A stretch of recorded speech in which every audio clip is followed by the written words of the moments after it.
اور وہ ایک دو بوندے سمندر پر کوئی فرق نہیں پڑتا بھائی. سمندر میں آپ جو ہے نا ایک چونچ کے برابر پانی کیا ڈولوں کی ڈولے بھر دیں, کنٹینر کے کنٹینر بھر لے, سمندر پر فرق نہیں آئے گا. سمندر میں تو بہت پانی, حد نگاہ تک پانی پانی پانی ہے. اب اللہ کے حبیب نے جو فرمایا وہ سنیے گا.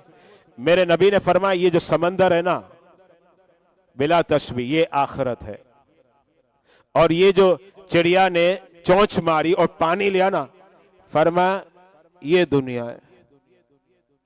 ارے یہ دنیا ہے کیا؟ کچھ بھی نہیں, چونچ کے برابر.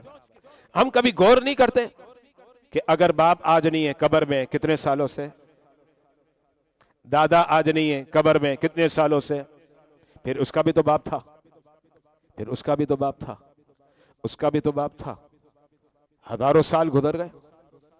اب اللہ کے حبیب علیہ السلام دنیا میں تشریف لائے, پردہ فرما لیا, لیکن اللہ کے حبیب علیہ السلام جو دنیا میں تشریف لائے اس سے پہلے بھی تو لوگ آ رہے تھے نا, آ رہے تھے جا رہے تھے, آ رہے تھے جا رہے تھے. اب دیکھیں وہ سب ہیں کہاں؟ اصل آخرت کیا ہے پتہ آپ کو؟ قیامت کے بعد ہے. یہ جو عالم برزخ ہے نا جو ہم قبر میں جاتے ہیں, یہ کہتے ہیں یہ آخرت کی پہلی سیڑھی ہے جس کو کہتے ہیں مقدمہ. یا یہ کہ جب خطاب ہوتا ہے نا تو خطاب کے اندر دیکھیں شروع میں کیا ہوتا ہے؟ خطبہ ہوتا ہے. کہتے ہیں یہ تو خطبہ ہے. دیکھیں میں کبھی سے درس دے رہا ہوں لیکن ابتدا میں نے کس سے کی؟ خطبے سے کی. خطبہ چھوٹا ہے, درس میرا لمبا ہے, طویل ہے. تو اب یہ بتایا جا رہا ہے کہ جناب جو ہے اتنے میں ہمارا دادا پر دادا لکر دادا اس کے اوپر سب کہاں ہے؟ ابھی آخرت نہیں, آخرت کا مقدمہ ہے اس کے اندر ہے. ظاہر بات ہے ہم جائیں گے تو ہمارے بعد بھی تو دنیا چلے گی نا, جب تک قیامت نہیں آئے گی. اللہ بہتر جانتا ہے کب قیامت آئے گی. اچھا یہ سارا تو ابھی مقدمہ ہوگا, پھر اس کے بعد قیامت, اس کا طویل وقت, پھر قیامت کا وقت گزر جانے کے بعد اب جو فیصلہ ہوگا, اللہ جہنم سے بچائے, ہماری حفاظت کرے. تو اب ظاہر بات ہے یہ جو آخرت ہے نا بہت بڑی ہے, جس کا مقدمہ اتنا بڑا ہو, جس کا خطبہ اتنا بڑا ہو تو پھر آخرت کتنی بڑی ہوگی. تو اگر آپ خالی خطبے پر اور مقدمے پر غور کریں تو وہ بہت بڑا ہے, لیکن ہم نے اس کو کیا سمجھ لیا کہ یہی سب کچھ ہے. جبکہ عمر کتنی؟ 40 سال 50 سال. اب 40 پلس ہوتا ہے تو پھر سارے درد شروع ہو جاتے ہیں, کبھی گھٹنے میں درد, کبھی کمر میں درد, سارا یہی ہو رہا ہوتا ہے. چلے 40 نہیں تو 50 پلس میں ہو جاتا ہے. اب 60 ہو پھر اس کے بعد تو کیا کہتے ہیں بھائی اب تو ایسے ہی آپ کو مل رہی ہے. لوگ کہتے ہیں, لوگوں کی باتیں بتا رہا ہوں. تو اب 60 ہے 70 ہے جناب 80 ہے, ٹھیک ہے بھائی 100 ایئرز 100 سال آپ جی گئے, لیکن 100 سال کیا ہے پتا آپ کو؟ یہ وہ جو چڑیا نے چونچ ماری نا وہ بھی نہیں ہے. چڑیا نے جو چونچ ماری اور پانی نکلا نا سمندر کا, یہ وہ بھی نہیں ہے, اور ہم اسی پر اطرار ہیں. تو اللہ کیا کہتا ہے, آیت بار بار سنیں, اسکرین پر دیکھیں. اللہ مجھے بھی اور آپ کو بھی آخرت کی فکر ہے. ہم نے سب کو دنیا کو سمجھا. اِنَّا جَعَلْنَا مَا عَلَى الْأَرْضِ نَتَلَّهَا, یہ جو تم خوبصورتی حسن دیکھ رہے ہو یہ سارا زمین کا حسن ہے. یہ ہم نے اس لیے بنایا لِنَبْلُوَهُمْ أَيُّهُمْ أَحْسَنُ عَمَلًا, تاکہ تمہیں پرکھا جائے, جانچا جائے کہ کون اس حسن میں گرفتار ہو گیا اور اللہ کے ذکر سے غافل ہو گیا, اور وہ کون ہے جو اس حسن میں گرفتار نہیں ہوا. بڑے سے بڑے حسن دیکھتا ہے, بڑے سے بڑی جو ہے نا جمال دیکھتا ہے, چمک دمک دیکھتا ہے, لیکن اسے یاد وہی آتا ہے میرا رب میرا رب, ربی ربی, اسے یہی یاد ہوتا ہے.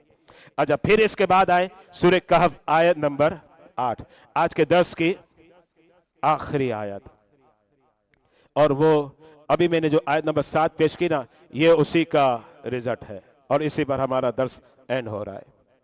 اور آیت نمبر 8 کے بعد جب آیت نمبر 9 شروع ہوگی اگلی اتوار کو تو اصحاب کہف کا واقعہ شروع ہو جائے گا.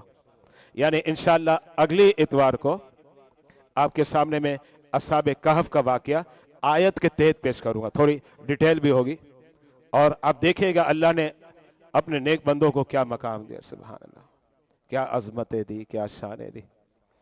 اب یہ آیت نمبر 7 جو ہے جو پیغام ہے اسی کا اینڈ جو ہے آیت نمبر 8 میں ہے, کیونکہ 9 میں تو اصحاب کہف کا واقعہ شروع ہو جائے گا. اب رب کیا کہتا ہے؟ رب کہتا ہے